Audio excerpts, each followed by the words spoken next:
This is the video you have been waiting all year for. It is our top 10 freezer meal recipes of the year. Top 10 of 2023 quickly turned into top 12. Well, we could agree on most of them. Yes. There were a few that were like personal favorites that we weren't gonna back down on. Because not that we duked it out. We did not duke it out, but we did come to an agreement. I'm allowed to have a beef one in there that she didn't get a chance to eat. I tend to steer a little bit more towards the vegetarian side of things. Chances are there's some of you out there that are more along Christy's tastes, and some of you might be a little bit more like my tastes. Freezer meals are for everyone. Freezer meals aren't just casseroles, they aren't just lasagna and chili. Freezer meals can be just about anything. Let's get to it.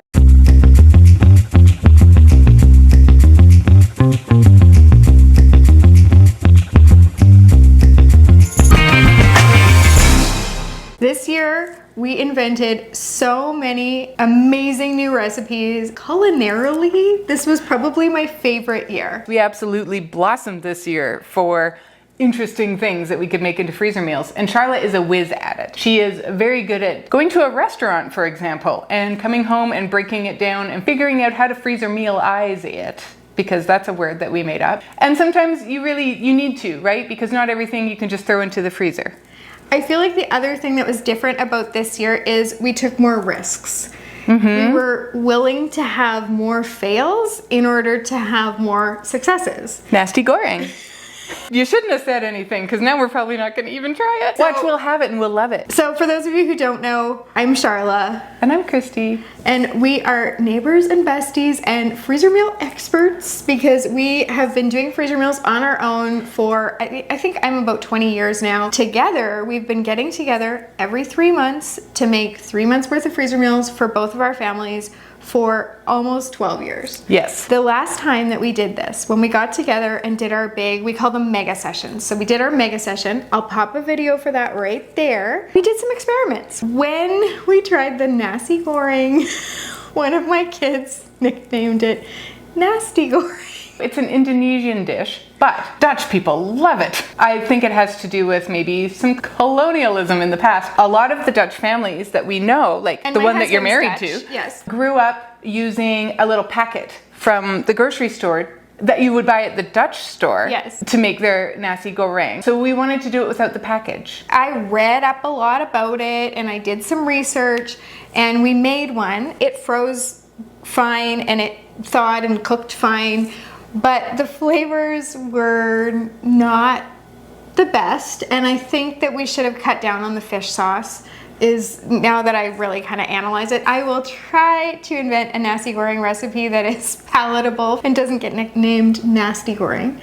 Right. In the meantime, the winners. The first one for me, it's the one pot pasta puttanesca. So good. We have made pasta puttanesca sauce in the past, but never tried it as a one pot, so we just tweaked it and it's so flavorful, so good, and tastes like restaurant quality. All you're going to do is in your large freezer bag, you're going to put some olive oil, anchovy paste, minced garlic. We use our garlic from a jar to save time. Some San Marzano tomatoes that are broken up either in the can or in the bag. You can break them with your fingers, or I've in the past sometimes used one of the mix and chops to do it. Some pitted and halved Kalamata olives, capers. Our recipe calls for 3 tablespoons of capers, but we tend to be quite generous with the capers. Some red pepper flakes, chicken broth, and salt and pepper.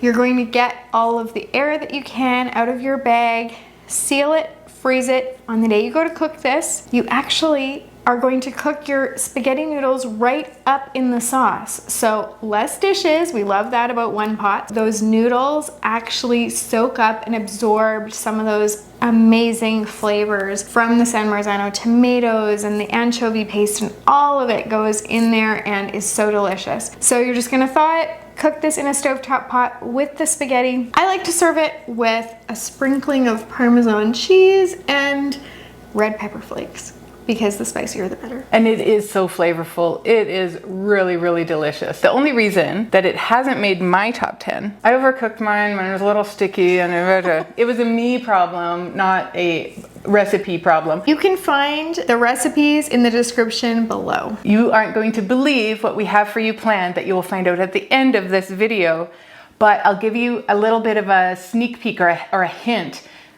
All of these recipes in a PDF for sale at a discount. It's really secretive. You're really good at keeping secrets. I'm terrible at keeping secrets. You'll get the discount at the end. We're so proud of these recipes. They are so good. You want the collection. You really, really do, because it's going to make your life so much easier to be able to just, print off a shopping list, it's like pretend you're in the club, but it's just right there on a PDF for you. One of my all-time favorites this year, the Meatball Subs. We start out with 24 meatballs in a bag, and it matters because we're going to have 4 meatballs per sub, and there's going to be 6 subs. So you want 24, maybe 25 for the meatball thieves, and that's okay.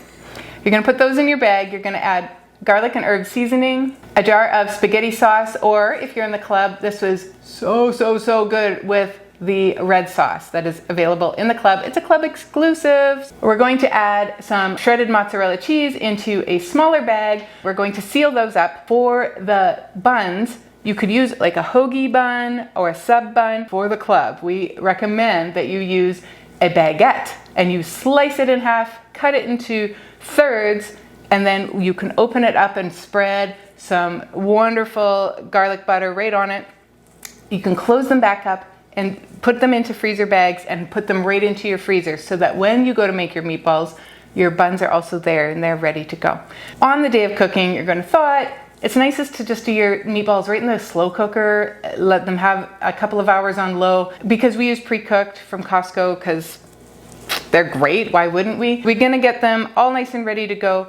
Put your buns into the oven under the broiler and get them nice and crispy, and then add your 4 meatballs per sub, sprinkle your cheese back into the broiler, let that cheese melt and get crispy, close up your bun and eat it. Now, I do say that I use a sub bun rather than the baguette. I have a tender mouth. Baguettes just kind of hurt me. It's just a little hard on my mouth, so I prefer to eat it with just a regular sub bun, and that seems to work best for me. But if you are into the baguette idea, you're gonna love it. The nice thing about the baguette, if you don't have a tender mouth, you can get the meatballs from Costco, you can get a lot of our red sauce ingredients at Costco, or you can buy a 3-pack of pasta sauce at Costco, and then you can also get the 2-pack of baguettes because it comes in a 2-pack, and that's exactly what you need for one recipe. It's a nice recipe if you're a Costco shopper. This next one came because gnocchi was on 2 for 1. We had never made a freezer meal with gnocchi. I researched it, figured out that, yeah, freezes should be fine. Went and got all of this 2 for 1 gnocchi and just experimented. Just invented recipes. Actually, they were all really There wasn't a bad one in the bunch. My favorite was our sausage gnocchi sheet pan meal. I love a sheet pan meal. Again, less dishes, always gonna be a winner with me. All of my family loves it, and I love how easy it is. So into your large freezer bag, you're going to put some red pepper, yellow pepper, orange pepper, and purple onion that have been cut really coarsely in large chunks. Some andouille sausage or chorizo that are sliced and halved. Then some minced garlic, oregano, salt, a splash of olive oil, and you're gonna add in some gnocchi. We use the fresh gnocchi that you can find in the refrigerated section of your grocery store rather than the shelf stable, because with the shelf stable, sometimes you have to cook it up first, and we're all about saving time. On the day you cook this, you're gonna thaw it, and you're just gonna lay out some parchment paper or a silicone baking mat on your baking sheet.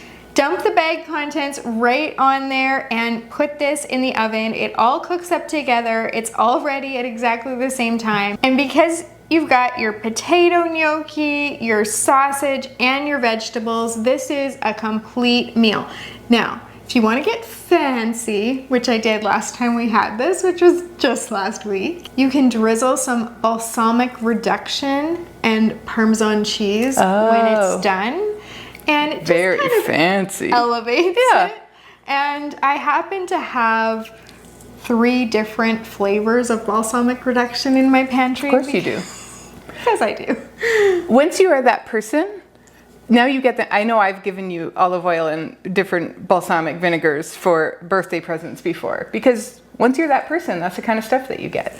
Yes, and as far as like just balsamic vinegar, not the reduction, I probably have 15 kinds. So regular balsamic reduction would be just fine. The beef one I was talking about earlier that wasn't on Charla's list because she doesn't eat beef, but is on mine, is the Mississippi pot roast. We're in a supper club, and when it was our turn, I wanted to make a chicken pasta puttanesca, and it called for pepperoncini peppers. They're kind of pickled and they're spicy and they come in a jar, but it was a huge jar. And I only used like 5 or 6 in the recipe, and then it was like, what do I do with the rest of these? I can't just sit and eat them. And so I said to Charla, I'm like, what do we do? She goes, I will figure something out. Well, darned if she didn't come up with the best recipe. This is Mississippi pot roast, and you start out with your chuck roast in your bag. You're going to add in your pepperoncini peppers with the juice, half a cup of butter, a packet of the au jus gravy, and a packet of dry ranch. Now, we use dry ranch in bulk usually, so it works out to being about 3 heavy tablespoons, then a bit of salt and pepper. You're gonna mix that around as best you can. It isn't gonna matter because it's going in the slow cooker.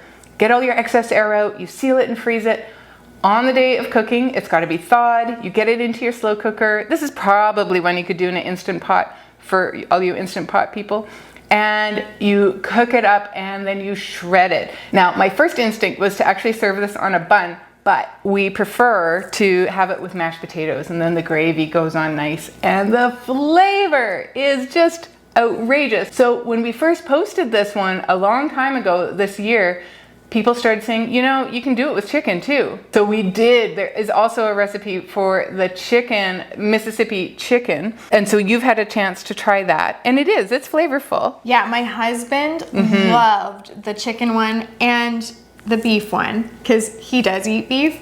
So I wasn't as big a fan of the chicken one, and I was disappointed because I was like, I finally get to try these flavors because we've been together. raving about it at our house. And I didn't love it, but my husband was like, oh, this one goes in the rotation, this one goes in the club, this one is amazing. So it has been approved. And it's Christy approved. It is really good.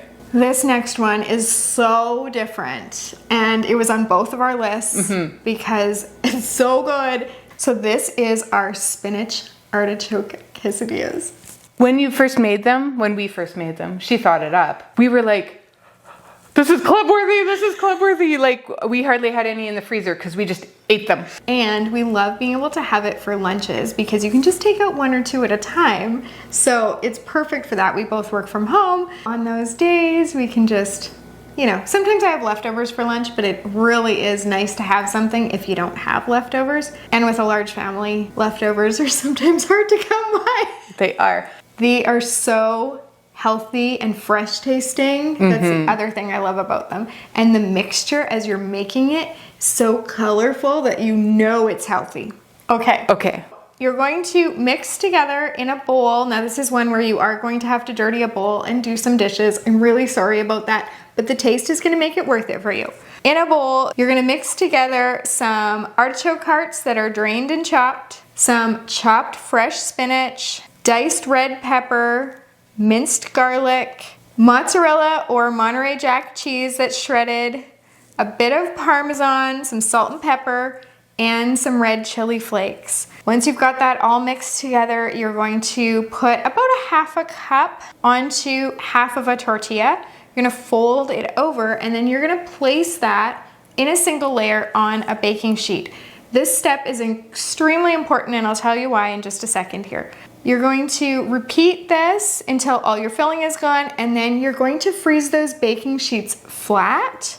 And then when they're fully frozen, you're going to transfer your frozen quesadillas into large resealable freezer bags. Of course, get your air out, seal it again, and then freeze it now that they're in the bags. These can be cooked from frozen or from thawed. That's the nice thing about if you're just gonna pull 1 or 2 out for lunch.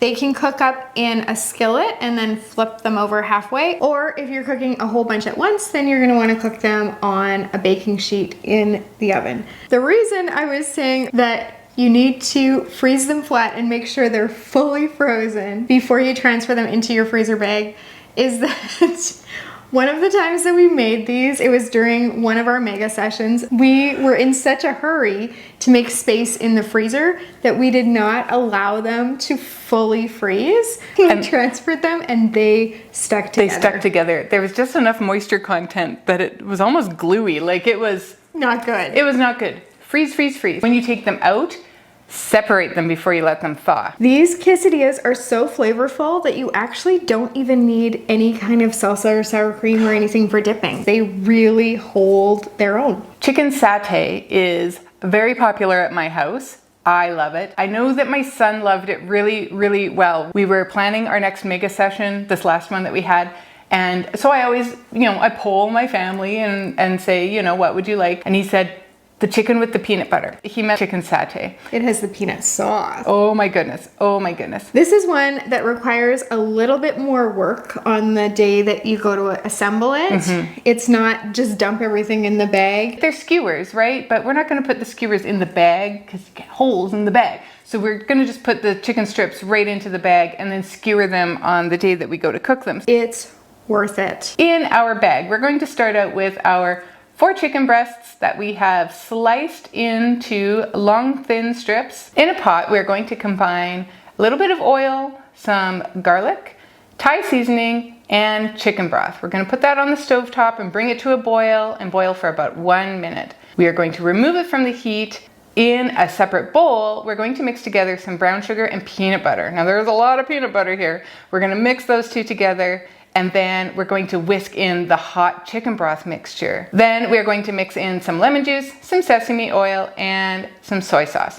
Once your satay sauce has cooled, we're going to place half of it into a medium quart-sized freezer bag, and we are going to add the other half in on top of those chicken strips. We're going to squish it together because it's going to make a really great marinade. We're going to seal all of our bags up and staple them together. Then in a bag, we are going to make our dressing. Super simple. We're going to have sun-dried tomato and oregano salad dressing with a bit of brown sugar and some red chili flakes. We're going to seal that up, staple your 3 bags together, and freeze it. On the day of cooking, you're going to let that chicken marinate as it defrosts. We're going to thread it onto the skewers, and you can grill this on high heat for 3 to 4 minutes per side. It's an easy one to use under the broiler as well if it's, December and you're really not running your barbecue, but you still want that island feeling.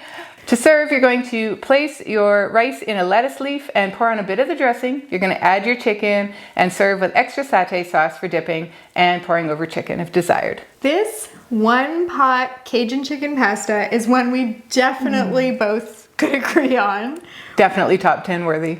We have a number of one pot meals, and we actually just invented one chicken and mushroom one in that last mega session. Oh, and it's good too. It was really good. And we only did 1 bag each because we were inventing it, so we weren't sure that it would be good, but I'm wishing we had made more. I do too. That is definitely one. I hope you wrote it down. We might have to go back and watch the video. I did. Oh, good. I wrote it down, scribbled it furiously as I was assembling it. Yeah. This one, though, we've been making for a while now. Well, this one was a little bit of an invention too. It was an invention. It worked out. So for this, you're actually going to be using some chicken breasts that you've already cooked and cubed, which is nice because on the day of, it cooks up a lot faster. Anyway, you're going to add your cooked cubed chicken breasts to your freezer bag, and then you're going to add some Cajun seasoning, sliced red and yellow peppers, purple onion that is thinly sliced,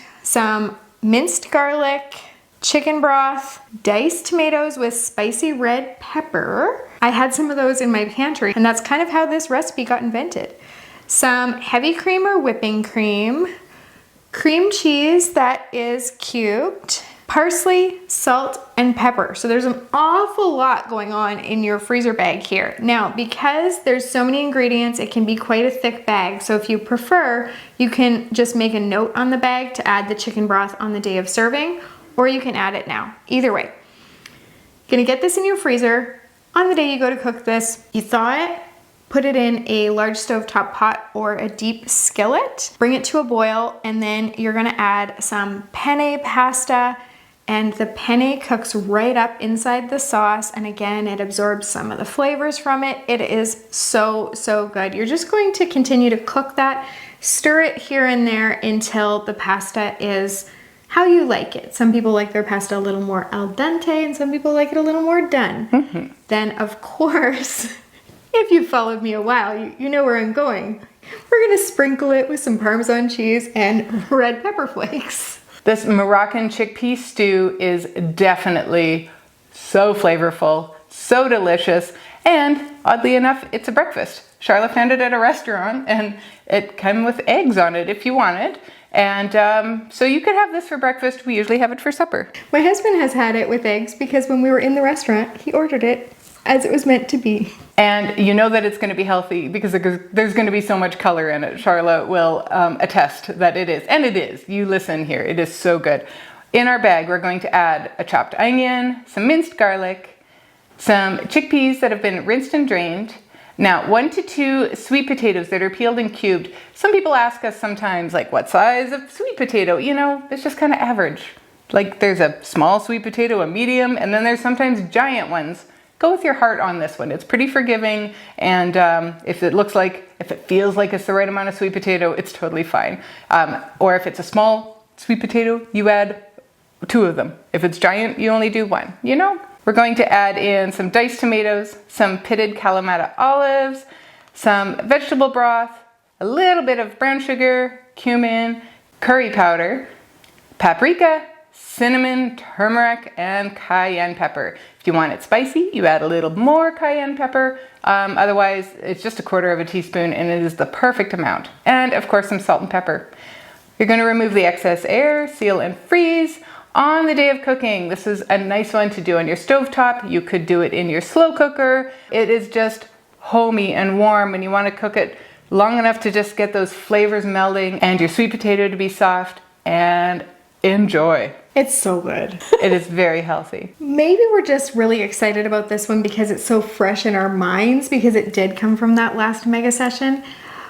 Or maybe it's because of the backstory, because we sort of found it on the show Love is Blind, and then I went on this whole big trail to invent it. You can watch that story in that mega session video if you're interested. But whatever the case is, currently we are both loving this shakshuka. It's different, it's got exciting flavors, it's fun to say. Into your large freezer bag, you're going to put some cans of fire roasted tomatoes, diced onion, minced garlic, sliced roasted red peppers, sliced banana peppers, smoked paprika, chili powder, cumin, and parsley. This makes a nice thin bag. Then you just get this into your freezer, of course, after you've taken the air out of your bag. On the day you go to cook this, you can have it as an appetizer, you could have it for breakfast or brunch, you can have it for dinner, you can do whatever you want with this. What you're gonna do is you're gonna make sure that you have on hand some nice crusty bread or crostinis and some eggs. And if you want, some crumbled feta cheese and fresh parsley or cilantro. Now you're going to thaw your bag, get it into a skillet, and cook it up. Once the onions are soft and your mixture has started to thicken up a little bit, you're gonna take a spoon, take the back of the spoon and make little wells in this mixture. Then you're gonna crack an egg into each of the wells. You can do 5 or 6 eggs and then salt and pepper those, stick a lid on it, let those eggs cook up to where you want them cooked. I like my yolks to be really hard, so cook them for longer.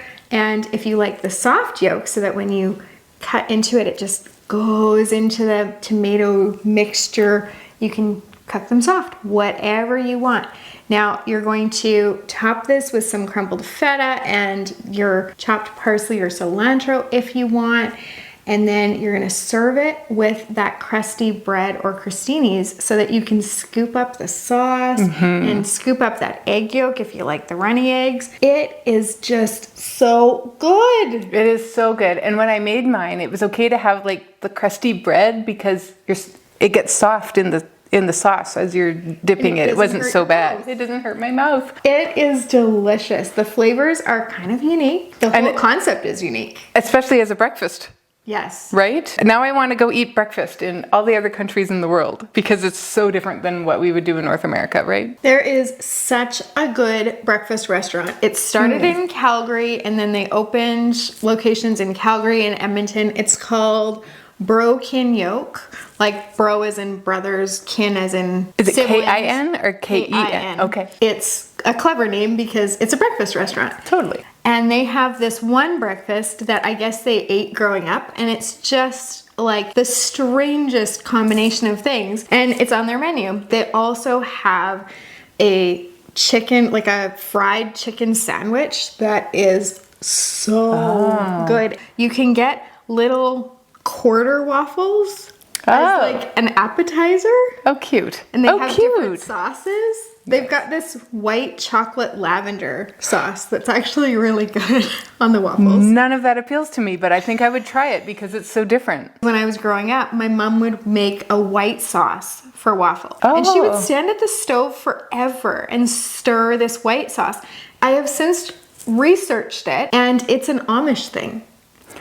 What? Yes. So is it like a white sauce, like a roux, like a gravy, like a white gravy, like a white sauce? Yes. And you have it on your I bet you that's waffles. delicious. It's amazing. It's just like a hint of sweetness.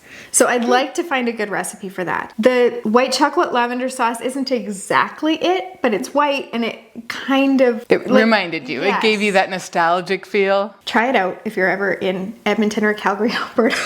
But it's just... Sorry, so we went cool. off on a rabbit trail. And now we're gonna do Cajun chicken sheet pan, which has nothing to do with breakfast at all. This Cajun chicken sheet pan is really, really good. It's got a great sauce and we love it because it's on a sheet pan. Less dishes, hello. Into our bag, we're going to add some raw cubed chicken that's cut into like 1-inch cubes.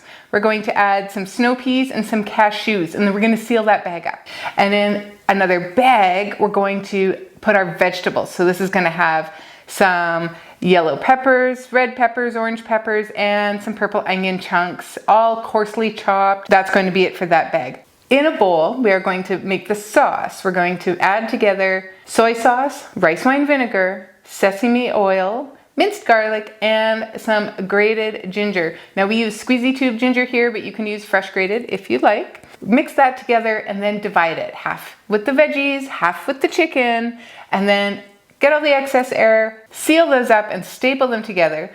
When you go to cook this one, you'll use like a parchment paper or foil or something on your cookie sheet and lay out your vegetables first and bake them at 425 for about 15 minutes. Then you're going to add your chicken and snow peas and cashews and give it another 15 minutes. Mix it around. You can garnish it with some chopped green onions and sesame seeds. And this is such a flavorful, such a good one. We like to have ours with rice to make this. Rice or rice noodles. It's really good. So good. I feel like this one is a little bit of a stealth one for me because the first time I had it, it was good, but a little understated. And I was like, that was really good. And that was just kind of it. But every time we have it, I'm like, oh, this is actually so good. It's a Mediterranean chicken sheet pan meal. We have been making an effort this year to put more and more Mediterranean inspired dishes into our repertoire and therefore onto our website, into our club, because we've heard about how healthy it is for you. If we give you great recipes that taste amazing, then you'll be more likely to try them, right? We had it actually for dinner last night. So flavorful. Like just the sauce is like, wow. And now it's a permanent fixture. Into our bag, we're going to put some boneless, skinless chicken thighs, purple onion in large chunks, some sun-dried tomato and oregano salad dressing. Incidentally, 1 bottle of that will make 4 of these recipes. So you might as well go ahead and quadruple this while you're at it. Then you can add some minced garlic, Greek seasoning, dried or fresh mint, lemon juice, capers, and Kalamata olives. Get as much air as you can out of the bag, seal it, freeze it on the day you go to make this. Again, you're going to line your cookie sheet with some parchment paper or foil or a silicone baking mat. Dump the contents of your bag on here. You're going to add some baby tomatoes or grape tomatoes onto there, and you're gonna put the whole thing into the oven.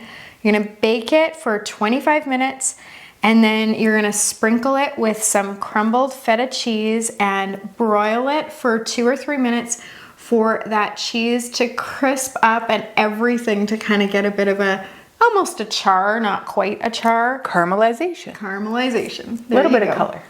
And then you can serve this over couscous or rice, and if you want to really make this healthy, you can serve it with a Greek salad. I really enjoy having Greek salad on the side. I do too, and it's not something that we make a lot. It's not something I have all the ingredients for at the same time. You have to plan it. This sweet potato soup was another pleasant surprise. Like, we both like sweet potatoes, we both, we like vegetables, we both like soup, but wow, did this knock our socks off. It was such a wonderful surprise and pretty simple. There's a lot in it, but you put it together now, you cook it on the day that you're gonna need it, you're gonna love this. In your bag, you're going to add 4 cups of sweet potato that have been diced. You don't have to worry about if they're large or small, you just need 4 cups. See, measurements are good. We're going to add in a couple of onions that have been diced, minced garlic, celery, unless you're Charlotte, and then you skip the celery because you're allergic, but if you're Christy, you add it because you like it.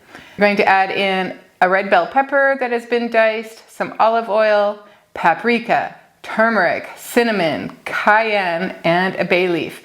At this point, you can add 3 cups of vegetable broth, or if you need a skinnier bag, you can save it for the day of cooking and add the vegetable broth in that day. We're also adding in some chickpeas and soy sauce and diced tomatoes. There is a lot going on in this awesome bag of goodness here. We're gonna get our excess air out, we're gonna seal it and freeze it.